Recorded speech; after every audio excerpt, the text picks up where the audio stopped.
జగతో పితరౌ వందే పార్వతీ పరమేశ్వరౌ. ఓం నమో భగవతే రమణాయ. అందరికీ శుభోదయం. ముందుగా సత్సంగానికి విచ్చేసినటువంటి ఆధ్యాత్మిక ఆత్మీయ ఆత్మబంధువులందరికీ హరి ఓం. మనం ఉపదేశ సారంలో 16వ శ్లోకం గురించి చెప్పుకుంటున్నాము. నిన్నటి రోజున జరిగిన క్లాస్నే మనం మరొకసారి వివరించుకునే ప్రయత్నం చేద్దాము. విషయం ఏంటంటే, గతంలో భగవాన్ రమణులు మనస్సుని ఎలా ఆపాలో కొంతవరకు చెప్పారు. కొంతవరకు చెప్పారని ఎందుకన్నానంటే, ప్రాణాయామం ద్వారా కొంత ఆగుతుందని ఆ యొక్క గత శ్లోకంలో అర్థం అన్నమాట. అంటే మనస్సుని నివారించడం వరకు చెప్పారు.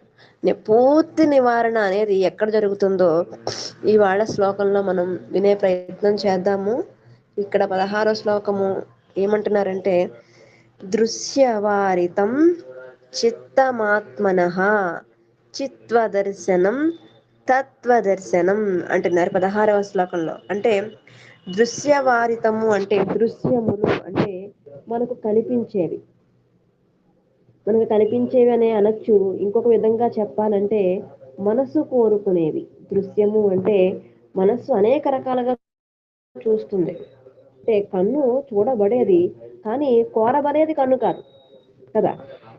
ఏది కోరుకుంటుంది అంటే మనస్సు కోరుకుంటుంది. ఇక్కడ దృశ్యము అని చెప్పి కన్నుకి నిర్వచనం చెప్పుకున్నాము, కానీ దృశ్యము అంటే నిజమైన పరమాత్మ అంటే మనస్సు ఏది అడిగితే అది దృశ్యం. అంటే అది కన్ను ద్వారా కావచ్చు, కాలు ద్వారా కావచ్చు, చెయ్యి ద్వారా కావచ్చు, లేదంటే ఇంద్రియాల ద్వారా కావచ్చు. ఏది అడిగితే అటు వెళ్ళడాన్ని, మనసు కోరుకునే ఆ మనస్తత్వాన్ని దృశ్యము అంటారు కదా. అందుకనే మనం ప్రతి విషయాన్ని చాలా స్పష్టంగా తెలుసుకుని దాన్ని ఆచరణ మార్గంలో పెట్టుకోవడమే ఈ ఉపదేశ సారం యొక్క ముఖ్య ఉద్దేశం. అందుకనే వీటిని ఉపదేశ శ్లోకాలు అనడం కన్నా ఉపదేశ సూత్రాలు అంటే మంచిది. ఎందుకంటే ఒక ఫార్ములాని మనం అప్లై చేసుకున్నాం అనుకోండి జీవితంలో, ఆ ఫార్ములా ప్రకారం వెళితేనే ఆ లెక్కలో ఎలా ఆన్సర్ వస్తుందో మన జీవిత గమ్యానికి సరైన ఆన్సరు ఈ ఉపదేశ సారం సూత్రాల ద్వారా వస్తుంది అనేది మనం నిర్ధారణ చేసుకోవాలి ఫస్ట్. అందుచేత దృశ్యము, ఏది దృశ్యము? మనస్సు అది ఏదైతే కోరుకుంటుందో దాన్ని దృశ్యం అన్నారా. అయితే దీన్ని ఏం చేయాలట? వారితం అన్నారు. అంటే కనబడు విషయాలు వెంట పరుగు పెట్టడం ఏదైతే ఉందో దాన్ని వారించాలట. పెద్ద గొడవ జరుగుతుంది అనుకోండి, కొంచెం వారించండి అంటారు.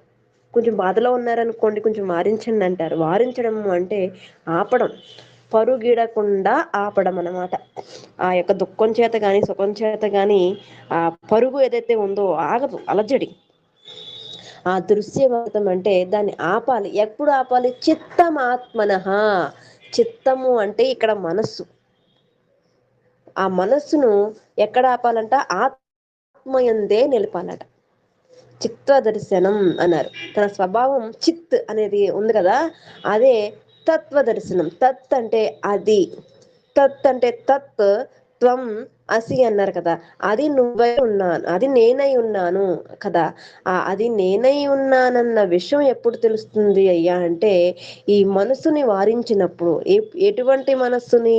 దృశ్యాల వెంట తిరిగే మనస్సుని మనము ఆత్మయందే నిలిపినప్పుడు చిత్వ దర్శనం, ఆ చిత్ దర్శనం అనేది జరుగుతుంది. అంటే ప్రాణాయామంలో ఒక మెట్టు ఎక్కాము, ఇది రెండో మెట్టు ఏంటంటే మనస్సుని వారించాలి అంటే ఇంకో మార్గం ఉంది. అంటే ప్రాణాయామం ద్వారా 40% మనం మనస్సుని ఆపిన మిగతా 60% ఎలాంటి విషయాల్లో ఆపాలో ఇక్కడ మహర్షి మనకి సూచన చేస్తున్నారు.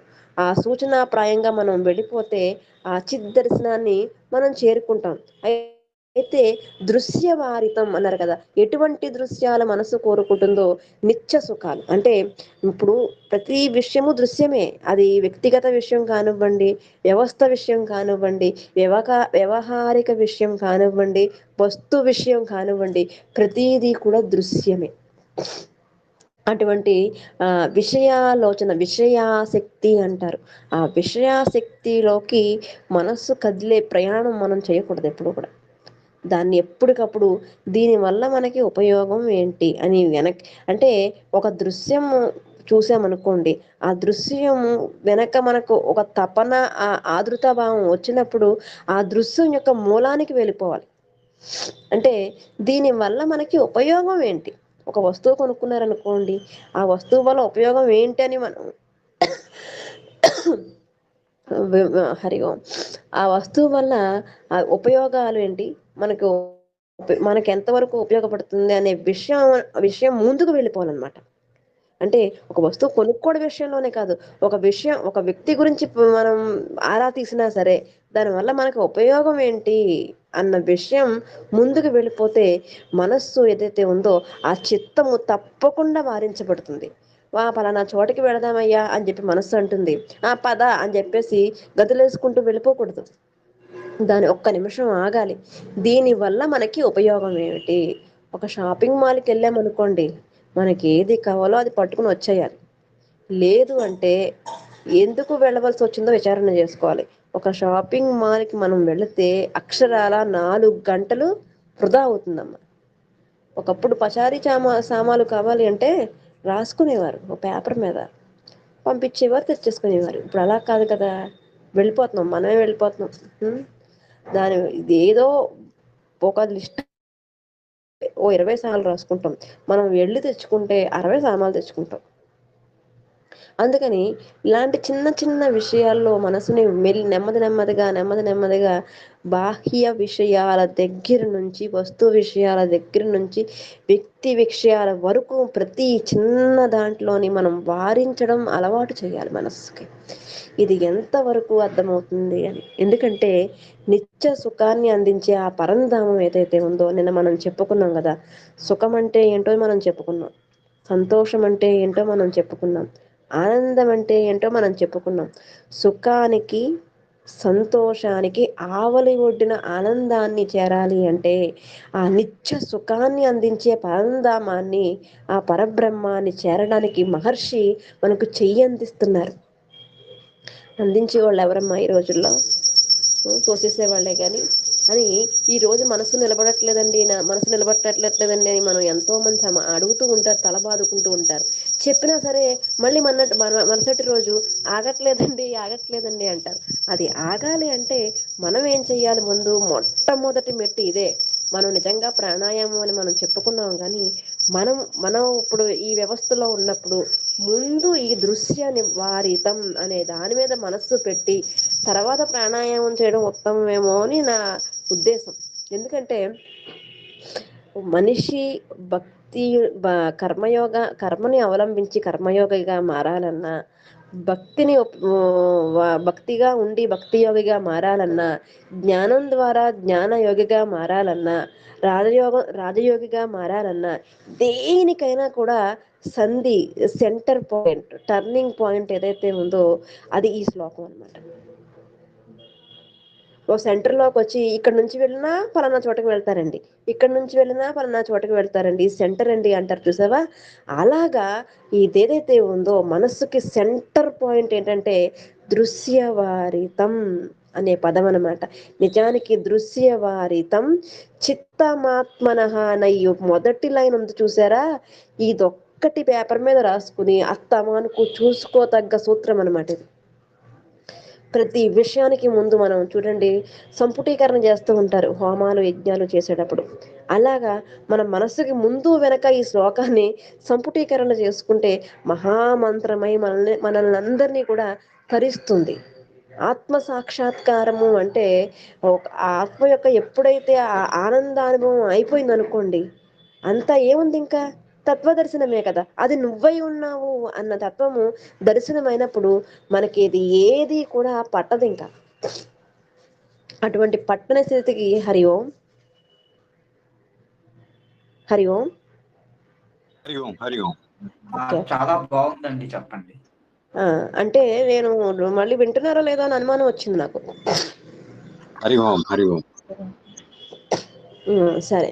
అయితే అటువంటి స్థితికి వెళ్ళాలన్నమాట.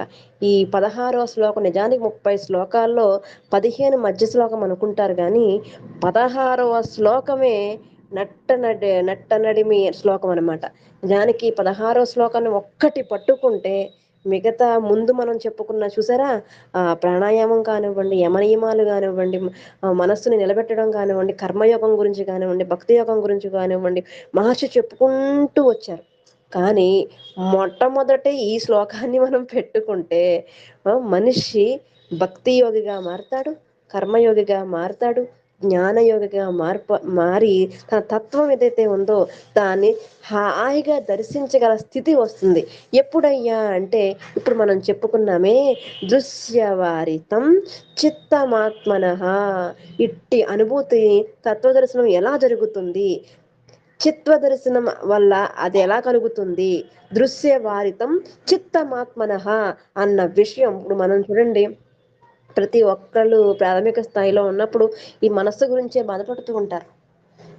అందుకనే భగవద్గీతలో ఆత్మైవ రిపునాత్మనః, ఆత్మైవ బంధువు అంటారు. అంటే ఈ ఆత్మ ఏదైతే ఉందో అది బంధువయ్యా, అదే నీకు శత్రువయ్యా అంటారు. ఎప్పుడు శత్రువు అయిపోతుంది, మనం చేసే అలవాట్లు, మనం చేసే ప్రవర్తన వల్ల అది శత్రువు అయిపోతుంది, లేదంటే అది మనకి బంధువుగానే ఉంటుంది. కాబట్టి ఉద్ధరేదాత్మనాత్మానం ఆత్మానం అవసాదయాత్ అని భగవంతుడు ఎందుకు అన్నాడు అంటే ఈ శ్లోకము కరెక్ట్ గా నిర్వచనం అనమాట. అక్కడ అర్థం కాని వాళ్ళందరికీ కూడా ఇది చక్కగా మంచి మార్గదర్శనం ఈ శ్లోకం. అందుకని ఈ శ్లోకాన్ని మనం ఆధారంగా చేసుకుని ఈ శ్లోకాన్ని మన జీవితానికి సంపుటీకరణ చేసుకోవాలి. అందుకని ఏమంటున్నారంటే దృశ్యవారితం చిత్త మాత్మనః. ఆ చిత్తమునందు, చిత్తము అంటే ఈ రోజు చిత్తం కాదమ్మా, ఈ జన్మ చిత్తం కాదు, ఇది ఎన్నో కొన్ని జన్మల నుంచి మనం చెప్పుకున్నాం కదా, ఈ దేహం అనే వాహనంలోకి ఈ రోజు ఈ వాహనం పట్టుకుని వచ్చాము, రేపు మరి ఏదో ఇంకో వెహికల్ ఇస్తాడు భగవంతుడు, దాన్ని పట్టుకుని వస్తాం. కానీ చిత్తం అనేది మారదు కదా.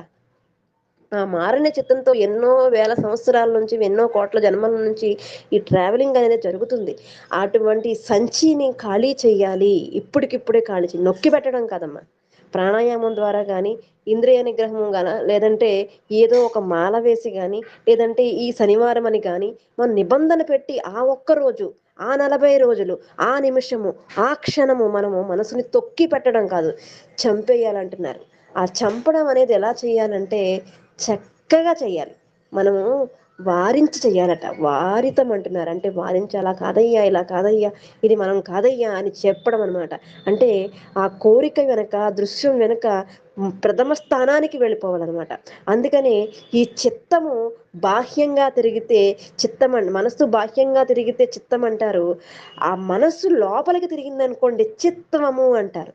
ఆ చిత్వ స్థితికి మనం వెళ్ళినప్పుడు మనం జారిపోతాం. మనకి మనమే చాలా సులువుగా అంతర్ముఖం అయిపోతాం. ఏ మార్పు లేని చిత్ స్వరూపమై ఆత్మమే నిలబడిపోతే ఆ హాయి ఏదైతే ఉందో మేము చాలా పూర్ణులమై ఉన్నామండి, చాలా మనశ్శాంతిగా ఉన్నామండి, ఇంకేది అక్కర్లేదండి, మనం చెప్పక్కర్లేదు. మన దగ్గర కూర్చున్న వాళ్ళు చెప్తారన్నమాట, మీరు చిత్ స్వరూపులండి, మీరు దాస్తున్నారండి, ఏదో చాలా ఆనందంగా ఉన్నారు, మీ యొక్క ఆవరణలో కూర్చుంటే మాకు చాలా మనశ్శాంతిగా ఉందని మనం చెప్పక్కర్లేదు, వాళ్ళు చెప్తారన్నమాట. అదే చిత్వ దర్శన అంటే అర్థం, మనకి దర్శనం అవుతుంది, మనం ఆత్మనిష్ఠులై ఉంటాము. మన హయాంలో కూర్చున్న వాళ్ళు, మన దగ్గర కూర్చున్న వాళ్ళు ఆ అపరోక్షానుభూతిని పొంది మనకి చెప్తారు. మనం అప్పుడు ఏమంటామంటే ఈశ్వరానుగ్రహం అండి, ఏముందండి అంటాం అనమాట. అంతటి నిశ్చలమైన స్థితి, నిశ్చల తత్వమే నిర్మోహత్వం అన్నట్టుగా మనిషి భజగోవిందంలో భగవంతుడు మహర్షి ఏం చెప్పారో అది సుస్పష్టంగా జరుగుతుందన్నమాట. ఈ రోజు ఉన్న రోజుల్లో తెలియందంటూ ఎవరికీ లేదమ్మా. సబ్జెక్ట్ పరంగా అందరికీ తెలుసు, అందరూ మంచి జ్ఞానులే. కానీ ఎందుకు తప్పు ఎక్కడ జరుగుతుంది, ఎక్కడ తప్పు జరుగుతుంది, ఎక్కడ ఎక్కడ ఎక్కడ అని చెప్పి మనం ఒక్కసారి వెనక్కి, దీన్నే ప్రజ్ఞానం బ్రహ్మ అన్నారు. ఆ ప్రజ్ఞానం వరకు, ఆ ప్రకృష్టమైన జ్ఞానం దగ్గరికి మనస్సుని మరల్చి ప్రశాంతమైన చిత్తంతో ఉండే అలవాటు చేయాలి. ఆ ప్రశాంతత ఎలా వస్తుందంటే ప్రాణాయామం ద్వారా వస్తుంది. మనసు నిలపడం అనేది, ఎప్పుడైతే మనసు నిలబడిందో ఆ అలజడులు అనేవి తగ్గుతాయి కదా. మళ్ళీ పారిపోకుండా ఉండాలంటే మనం ఇందాక చెప్పుకున్నాం కదా, దృశ్యవారితం. అబ్బా ఎంత బాగుందండి ఈ పదం. ఈ పదాన్ని మనం ఎప్పుడు నిరంతరం కూడా వారిస్తూ ఆ చిత్తాన్ని దృశ్యాల వెంట పరిగెట్టకుండా చిత్తాన్ని ఆపితే, ఈ రోజు అంటారు చూసారా ఈ అడ్వకేట్లు వాళ్ళు, బల్ల గుద్ది చెప్తున్నారండి అని. అలా బల్ల గుద్ది చెప్పేట్టుగా మనస్సు నిలపబడి ఉంటుందన్నమాట. అప్పుడు దాన్ని ఏమన్నారంటే మనస్సు అనరు, చిత్వా అన్నారు. దాన్ని తత్ అన్నారు. ఆ తత్వ దర్శనం మనకి ఇక్కడే, ఎక్కడికి వెళ్ళకుండా హాయిగా జరుగుతుందన్నమాట. అందుకనే కపిల మహర్షి కపిలాచార్యులుగా జన్మించినప్పుడు తండ్రి గారు అంటారు, నాయనా నేను నా బాధ్యతలు ఏమున్నాయో గృహస్థాశ్రమంలో అన్నీ కూడా నిర్వహించేశాను. ఇంకా నా పని ఏముంది, నేను వానప్రస్థ ఆశ్రమానికి వెళ్ళిపోతున్నాను అని చెప్పారు. చెబితే కపిలాచార్యులు వారు ఎవరు, సాక్షాత్ నారాయణుడే ఇంట్లో పుట్టాడు. ఆ విషయం వారికి తెలుసు. నారాయణుడే ఇంట్లో పుడితే తపస్సు చేసుకోవడం కోసం ఎక్కడికో వెళ్ళిపోవడం ఎందుకు? నిజం చెప్పండి, అక్కర్లేదు కదా. కానీ ఆయన ఏమన్నారంటే, నువ్వు కపిలుడిగా నా ఈ శరీరమునందు కొడుకుగా వచ్చావు. భగవంతుడే ఒక రకమైన కొడుకు అనే గిరిగీసుకుని వస్తే నేను కొడుకు మీద తాదాప్యం చెందుతాను కానీ ఆ నారాయణుడి మీద తాదాప్యం చెందలేను. అందుకని భగవంతుడికి ఇక్కడ కొడుకనే కాదు, ఒక ఫోటోకి కానివ్వండి, ఒక కలశానికి కానివ్వండి, ఒక మంత్రానికి కానివ్వండి, ఒక గుడికి కానివ్వండి, భగవంతుని మనం పరిమితం చేసేసామనుకోండి, అది మోక్షం కాదు. మొత్తం విశ్వవ్యాప్తమైనటువంటి ఆ పరమేశ్వరుణ్ణి చూడగలగడం ఎక్కడ? మనస్సునందు. తత్వ దర్శనం అన్నారు కదా రెండవ లయంలో, ఆ దర్శనం అవ్వాలి. అందుకని నిజంగా పరమేశ్వరుడు ప్రత్యక్షమైపోయి ఇక్కడ నిలబడిపోయాడు అనుకోండి, అది మోక్షం కాదు, దర్శనం. ఆ దర్శనం ఎదురుకుండా అవ్వకూడదు.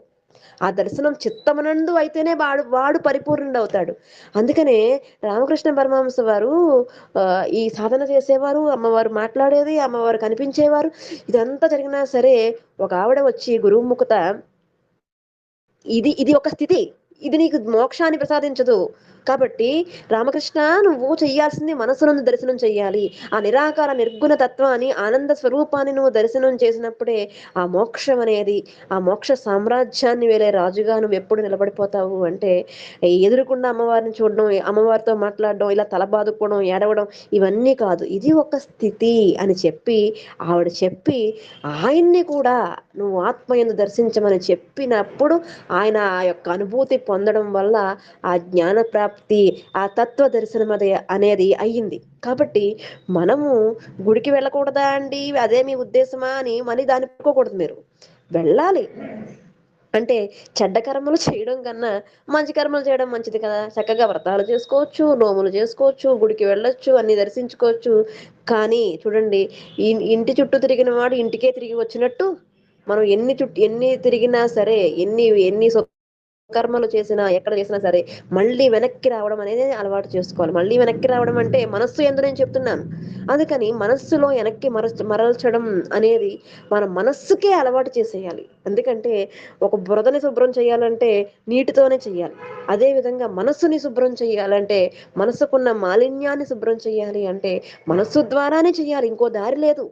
అలాగాని దాన్ని తిట్టి కొట్టి, నువ్వు వరస్ట్ వెలవి, నువ్వు నీ బతుకు ఇంతే, ఇలా మనం అలా చేయకూడదు. అలా ఎప్పుడు కూడా మనస్సుని నిందించరాదు జ్ఞానమునందు. అందుకని తత్వవిధానంద స్వామి, సరస్వతి స్వామి వారు ఎప్పుడు అంటారు, మనస్సుని నిందించవద్దు, మనస్సుని తిట్టవద్దు, దాన్ని గమనించండి అంటారు. ఈ గమనించే ప్రక్రియలో అదేదో అడుగుతున్నప్పుడు ఇది ఎందుకు అన్న ప్రశ్న మనం వెంటనే వేసుకుని, ఇది అవసరమైతే చేయడం, లేదంటే మానేసుకోవడం. అలాంటి అలవాటు మనం చేయగలిగితే మనం ఇంకా కనీసం పాస్ మార్కులు సాధించే స్టూడెంట్ కన్నా కూడా మనం ఆ స్థితి కన్నా కనీసం వెళ్ళగలిగే ప్రయత్నం చేస్తాం. అది ఈ శ్లోకం నందు మహర్షి చెప్తున్నారన్నమాట. అలా ఆత్మగా ఉండే ఉపాయాన్ని కూడా చెప్తున్నారు. ఈ శ్లోకం చెప్పేసి మీరు ఊరుకుంటారా అనట్లేదు. ఇంకా ఏం చెప్తున్నారో మనం 17వ శ్లోకంలో నేర్చుకునే ప్రయాణం చేద్దాం. ఎందుకంటే 30 శ్లోకాలు కూడా మన కోసమే ఇచ్చేవి. ఈ శ్లోకం అక్కర్లేదండి, ఈ శ్లోకం పనికిరాదండి అన్నదనేమి ఉండదు. ఇక్కడ ఇక్కడ వరకు ఏం చెప్పారు? గత శ్లోకంలో ప్రాణాయామం చేస్తే కొంచెం నిలబడుతుందన్నారు. ఈ శ్లోకంలో మనసుని దానికన్నా అద్భుతమైన శ్లోకం అనిపించిందా? నెక్స్ట్ వచ్చే శ్లోకం కూడా అబ్బా నిజమే కదా అనిపించే శ్లోకం అన్నమాట. ప్రతి 30 శ్లోకాలు మన జీవితంలో అన్వయించుకుంటే తప్పకుండా మనస్సు ఏమవుతుందంటే తత్వ దర్శన, ఆ శ్లోకంలో చెప్పినట్టుగా అటువంటి దర్శనాన్ని మనం అనుభూతి చెందుతాము. అందులో ఎటువంటి శంక లేకుండా మనం ఆధ్యాత్మిక పురోగతి వైపు ముందుకు వెళ్ళే అద్భుతమైన మార్గాన్ని రమణులు మనకి పూలబాటగా వేశారు. ఎందుకంటే వాళ్ళు ఎన్నో కష్టాలు పడి ఆ స్థితికి వచ్చారు. మనకు ఆ కష్టమే లేకుండా చాలా సునాయాసంగా చేయబట్టి తీసుకెళ్లే మార్గదర్శకులు అయ్యారు. అందుకనే ఈ రోజు ఆయన ఏమన్నాం మనం? భగవాన్ రమణులు అన్నాం. అటువంటి మార్గదర్శిలో మనము హాయిగా వెళ్ళిపోవచ్చండి. దారి తెలియపోతే కష్టం, తెలిసిపోయింది కదా ఎలా వెళ్ళాలో. ఆయన తీసుకెళ్తున్నారు కదా, మనం చక్కగా కళ్ళు మూసుకుని హాయిగా ఆ ఆనందానుభూతిని పొందే ప్రయత్నం చేద్దాం. హరి ఓం. శుభం భూయాత్. శివ సంకల్పమస్తు.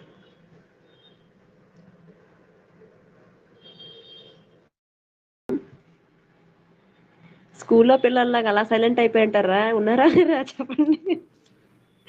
ఉన్నారా లేరా అందరూ?